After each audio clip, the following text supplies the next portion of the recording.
For hand operation demonstration purposes, I have reduced the amount of torsion tension required to actuate the CVR's belt tracks. In order to attain the appropriate torque tensions required to initiate the belt track actuators under normal riding conditions, the torsion tensions can be raised higher to levels of 20 to 60 pounds-feet torque.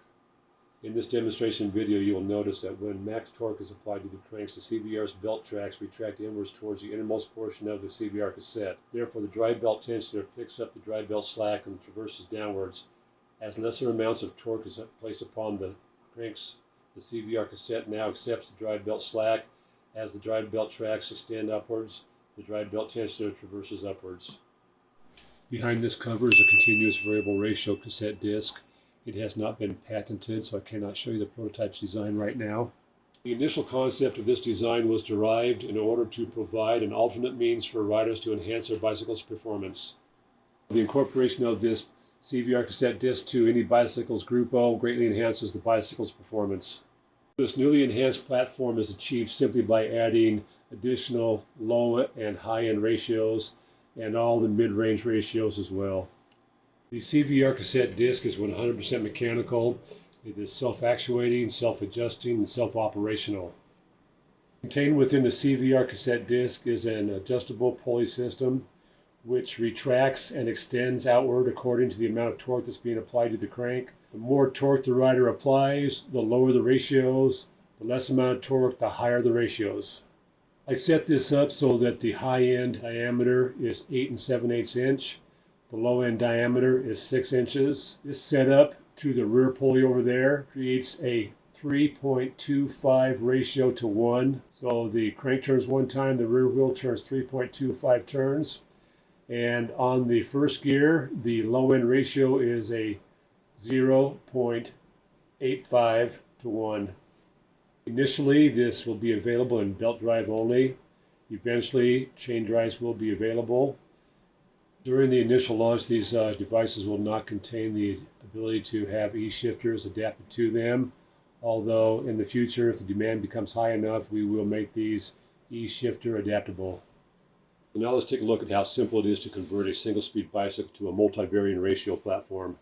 As in any setup, choosing the appropriate size pulleys for the driver and the driven is imperative in order to get the correct ratios for the terrain that you're traversing. Therefore, a wide range of pulley sizes will be made available for both the driver and the driven in order to accomplish the appropriate ratios for the terrains that you will be traversing. It is now self-evident that once you have converted a single-speed bicycle to the multi-variant ratio platform, you have greatly enhanced your bicycle's performance. Now let's take a look at applying a CVR continuous variable ratio cassette disc to an internally geared hub. It is well known that when you have an internally geared hub, you set it up to a high, a mid, or a low ratio. There's no way to attain all of these ratios in one setup. Simply put, the introduction of a CVR cassette disc to an internally geared hub allows the rider to attain low, mid, and high-end ratios. In addition to these newly acquired low, mid, and high ratios, the CVR also allows all of these ratios to be available during each gear. Another huge benefit is the power loss between shifting, which reduces the amount of effort the rider has to expend during shifting and riding.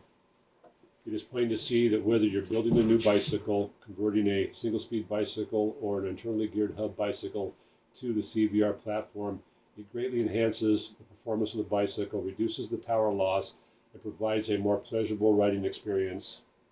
Initially, there will be 3 sizes available. The low-end ratio diameters will be 5 to 5.5 to 6 inches, and all the high-end diameters will be set at 9 inches.